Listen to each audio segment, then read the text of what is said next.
the right audience. Now, as I said, this is very, very important because where most people go wrong in this section here, very, very specifically, is they try to segment people by age or by location or by even by interest or even by their job. Whereas what you actually want to be segmenting them about, segmenting them to, is their personality types, because ultimately people's personality types is something that's inherent to them. It's something that they really resonate with on a deeper level. And if you're selling something through a webinar, obviously the communication is all very, very subconscious, it's very, very subtle. So it's very important to actually be speaking in their right language. So it doesn't really matter what they do or where they live, as long as you're speaking to their core characteristic, their core personality in the right way. That's going to give you the most influence that you can possibly have. So what I'm going to be doing now is going to go through each of these 4 characteristic types in detail, show you what their personality types are, how to craft something for them, what's important to them. So the first thing we're going to be talking about is plan people, planners as I like to call them. So for most of you, I'm going to be honest with you, most of your webinars are probably going to be for this type of people, planners. The reason why? Because most of the people in this world are planners. So what are the things that are very, very important to planners? So I just want you to make sure you get your notepad out, because I'm going to be writing down going to be telling you a few of these key things. So the first thing I want you to write down is planners are very, very much focused on security. So if you've ever met someone who says, I'm going to start my business next year, and then next year comes, and guess what? I'm going to start my business the year after, and then guess what? The year after comes, and then I'm going to start it the year after. Planners are people who basically, they love security. They like the idea of being free, but there's always that core innate need for them to have that security. They want to have that paycheck. A planner you're going to find is one of those people who's always been saying that, I want to do this, I want to have that freedom, but they always still stick to their job. How many of you know one of them? In fact, just type yes in the chat box if you can. Great, so getting a few people who know a few planners, which is perfect. Great. Okay, awesome. Wow, I've got so many comments. I've just been so engrossed in the content that I haven't been looking at the comments. But yes, so one of the things you're going to learn about planners basically is planners are essentially people who are very security driven. So you're always going to find them in employment. Now, as well as that, because they're very, very good at following the rules and following systems, you're also going to find that they work very well in employment. So they're always going to be in the higher tiers of employment because they fulfilled the needs, they follow the rules, they follow the systems. So they got promoted. So if you're selling B2B, for example, if you're selling to offline marketers, if you're offering a service, for example, a mobile website, or if you're using LinkedIn, or if you're trying to sell a training program and you want to get in contact with the people who make decisions, these people are most likely going to be planners. So it's very, very important that you start to understand their language. Planners like security, so they want things like guarantees. They want things like, will you help me if this happens? Will you help me if that happens? Planners are always people who look at the very, very small details. So that's the second thing you can write. Planners look at details. So you want to make sure that when you're creating your webinar, you're going into things into very, very much details. They also like graphs and systems, statistics, proof, government facts, all of these type of things. All the things you'll see in corporate numbers. They like, that's very, very important for them as well. They like words like blueprint, program, system, routine. They're also very, very punctual, so we can see who the planners were, the people who came in and who were there even before I was. They also like to do things like they also like to make sure that they have their time very, very, very, very well scheduled. So if you're selling to a planner, make sure you start on time, make sure you finish on time. That's very, very important because planners have really got their next meeting planned as well. So that's how you can deal with planners. And the good thing with planners is they're very, very honest. They'll tell you what they want. They'll tell you very, very simply. And if they have any questions, they'll be very, very open with them. Because planners ultimately, like I said, their natural habit is basically to get as much information as possible and before they make a decision. So they're going to ask you every single concerns. So they're actually a very, very easy sell. And one of our posts that I mentioned in probably about a week ago that got a lot of comments and a lot of likes was that what most people do is most people try and think that I'm going to target my market towards entrepreneurs and not so much employees, not so much planners. But the problem is that there's a lot of planners who've got a lot of money. For example, if you look at a football player or a soccer player, they earn a lot of money, and they're ultimately planners basically. As well as that, if you look at, for example, if you look at senior managements, they earn a lot. If you look at investment bankers, they earn a lot. So you'll often find there's a lot of people who are earning six, even seven figures who are also planners.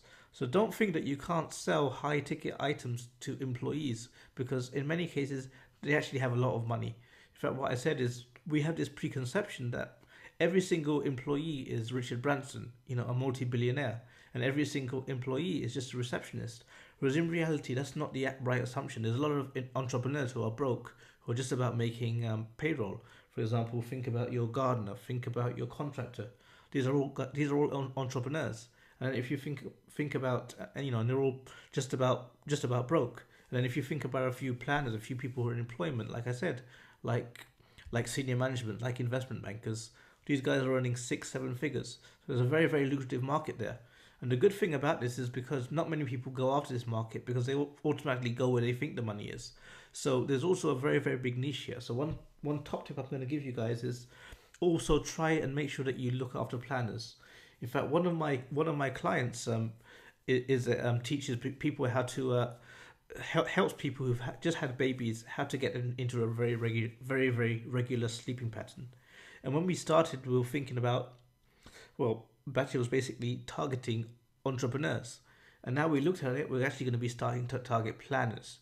So, like I said, there's a lot of lucrative potential there, and also a lot of very, very easy market share that you can gain, because not many people are going there because they're just chasing the market, they're just chasing the money basically. So make sure that you have planners in your business mix, because there's the biggest market and also the easiest. Now the second is doers. So doers are the exact opposite of planners. And again, I'm going to go to this in much, much more detail as well. So what are doers? Well, doers are the entrepreneurs. So doers, they don't like systems. They don't like rules. They like freedom. So one of the things you want to do with a doer specifically is make sure that you sell them the big idea. Sell them the dream. They like to hear the sizzle, basically.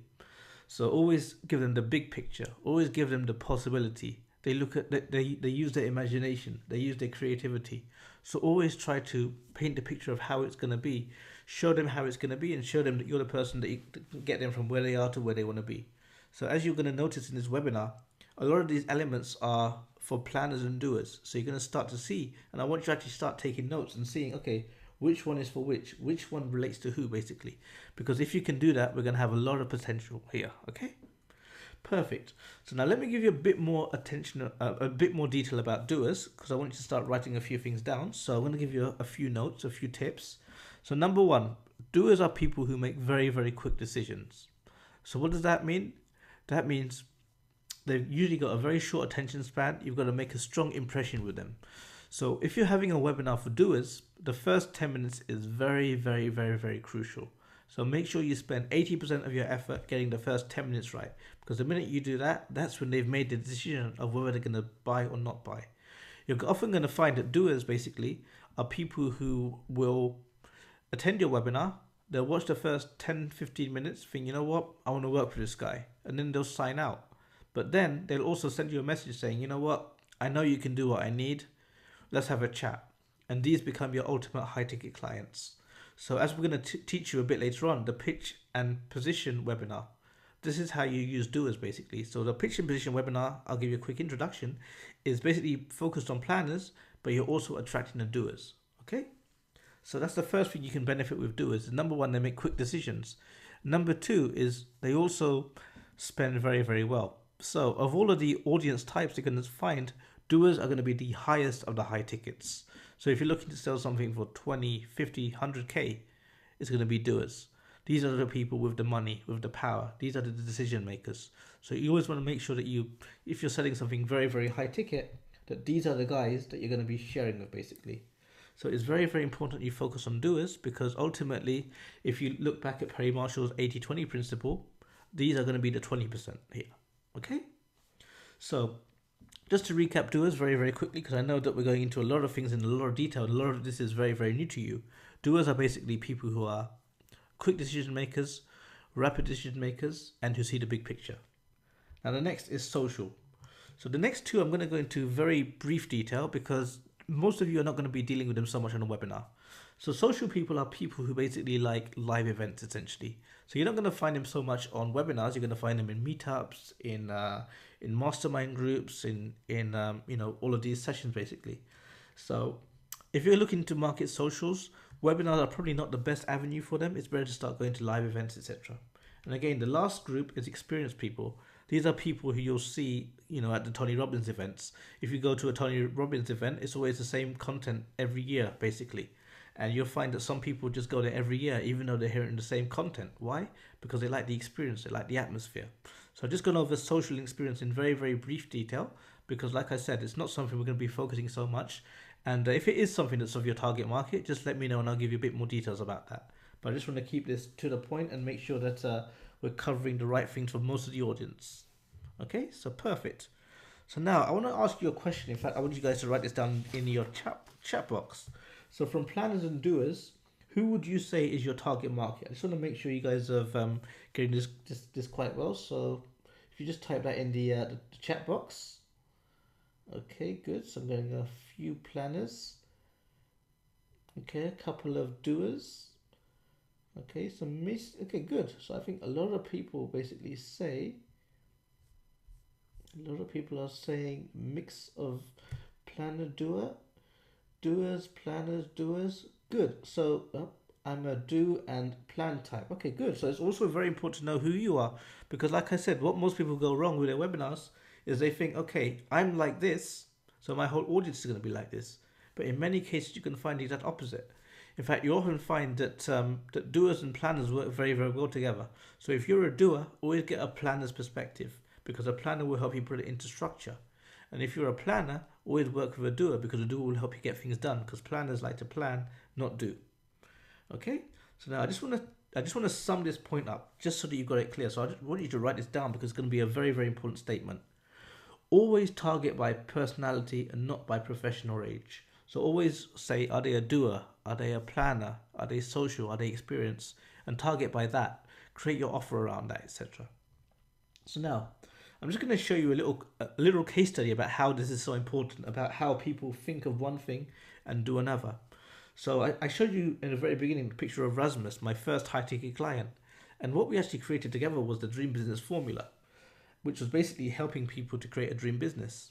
Now, what was very, very important about that is it was actually called before that the Corporate Exit Formula. Now, the reason why that name is very, very important, the Corporate Exit Formula, is because Rasmus's target market was doers. Was planners, I should say. They were planners. So basically, what is the last thing a planner wants to do? The last thing a planner wants to do is to leave their job, to give up that security. So if you're creating a program called the Corporate Exit Formula, and your audience really values and craves security, you can understand that's not going to work very well. So what did we do? We rebranded it totally to the Dream Business Formula, something that they can build on the side while keeping their job, keeping that security. So one thing that you can really do, in fact, one exercise I think is going to be really helpful for you guys after this webinar, is just look and just make sure that your naming, your branding, your messaging is appealing to the right audience. Are you sending the right message? Are you showing them action orientation or security? Which one is it? You don't want to be having the same corporate exit formula mistake as that will basically affect your sales drastically. Okay? So now we're going really, really well. And now we're going to go into the second section, which is basically the right offer. So what we're going to do now is, now we've talked about the 4 personality types, now we're going to talk about what you should be offering them. Okay? So we're going to start with planners. So as I mentioned earlier, planners are very, very systems and very, very routine orientated. They like rules, they like procedures. So if you're creating a program, a high ticket program for a planner, you want to make sure it's a workshop, something that they can sit through, they can go through. You're going to be on the call with them, you're going to be helping them along the way, you're going to be guiding them, hand holding them. They've got that security, they've got everything in place basically. That's very, very important, okay? As well as that, they also like systems. So you want to make sure that you have your offer in a system. For example, like Stephen Covey, seven habits of highly effective people is in a system. So keep that in mind because we're going to be going into that in a bit more detail as well. So it's very, very important to have everything in a system for a planner because what they do is they see things, and as long as they can see the flow, they need to see where everything goes. It's like a giant jigsaw puzzle you need to make for them. So you need to make sure you have a one-page PDF which has everything that you're going to cover in a nice graphical format that they can have. In fact, if any of you want, just let me know, and I'll send you by email the graphic that I use so that you've got something to model it on if you're looking towards to market towards planners. So it's very, very important to have workshops and systems for planners. Okay. Now, secondly, doers. So what if you're targeting doers? What is it that they want to? What is it that they want to have? The first thing they want to have is done for you. They love done for you. Doers are basically people who say, okay, I've got a problem. I want to pay you to solve it. And because of that, basically, doers will basically pay you as much as you want to solve that problem. So they're the most lucrative market, like I told you. So if you're looking to sell really high ticket, 40, 50, 100K, then you want to make sure you're targeting towards doers. As well as that, doers just like to have their problems fixed. So if you're offering consulting, for example, if you're offering that you're just going to come in, see what's working, what's not working, fix it, then that's perfect for doers. Because ultimately, doers are great people at ideas and at taking action, but not very good at seeing the details and seeing what's working, what's not working. So if you can offer them that, they're going to pay very high results for that because obviously just a few changes, just a few improvements can be big changes for them, which means big results for you basically and big price tags for you. Now, we'll go into experiences and social in a bit more detail here. So experiences basically, they like retreats and intensives. So if you're selling a retreat and an intensives, then you want to make sure you're selling them to experiences. Like I mentioned, they're going to be people who are at the Tony Robbins events, at the mastermind meetings, at all of these retreats, all of these intensive programs. So if you're selling intensive programs, then make sure you're selling to experienced people, and it can be done through webinar, but it's better done through face-to-face, online meetup groups, etc. And lastly, social. Now, what do social people like? They love events and they love meetups. They also love Facebook groups, communities. So if you start looking at this, we've started to cover this now. So what we're going to do is we're going to start looking at a few high ticket offers. So for example, if you look at a high ticket offer, you'll notice that it has videos. Why does it have videos? Who does that work for? Planners. It also has maybe a one-to-one call or Q&A calls. Who does that work to? Doers. It also has maybe tickets to a live event or a meetup or something like that. Who does that focus on? That makes the experiences happy. And lastly, it also has a Facebook group or a community or something like that, a private group that no one else can get access to. And what does that do? That appeals to the social. So one thing that you can realize when you start realizing this is that you can basically create your webinar and your offer in a way that you can start to appeal to all the different personality types. Doers, planners, experiences, and social. And if you want to have a really, really successful product launch and go towards a 7-8 figure market, then obviously you want to try and have as many of these incorporated as possible, because the reality is that no one is 100% one thing. No one's 100% planner. No one's 100% doer. We all have these four core elements inside us, but all at different levels. So basically, you want to try and appeal to every single level. And if you're crafting your high ticket offer, try and have all of these 8 elements in there. Okay, perfect. So now, I just want to ask you a question. What is your offer?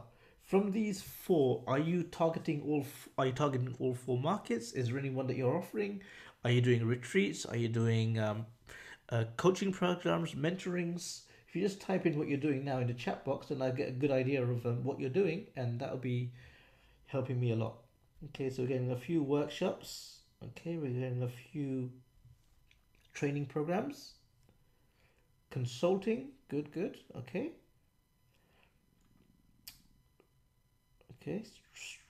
strategy work, perfect, brilliant. So now the main thing is now that you know what you're offering, you want to make sure that you're actually offering it to the right market, and make sure that the market you want to target, you're offering in the right products. So make sure you're offering consulting, for example, to doers. Make sure strategy you're offering to doers. The workshops you want to offer to the planners. Make sure you get that right. As long as you've got the right audience and the right offer, you're pretty much done 80% of the hard work. Okay? So now just to sum this up, I want you to write this down because it's a very, very important phrase. Okay? It is the right offer to the right audience is your key to success. So let me repeat that again. The right offer to the right audience is your key to success. So now, let me tell you about one of my very special clients, basically. Her name is Carol, and she's the leading the leading NLP coach in the Middle East. She's been on TED Talk. She's an amazing woman, and basically she uses webinars to fill events. So like I said, it's very difficult to do, but once you've actually got it done well, once you've got a bit of reputation, a bit of credibility, you've got a good database, etc., it's very, very easy to do. And the reason why I'm bringing up Carol's message here is because Carol basically is someone who I taught the 60-minute webinar formula to, and now she can basically create a webinar in 60 minutes. She basically creates the webinar, sends it to me. My graphics guy, David, he does all the works for her, sends it back to her, and she's good to present. And it took a bit of time to actually teach Carol the whole system and how to structure the webinar perfectly, but now she gets great results. She fills out events, and it's one of my best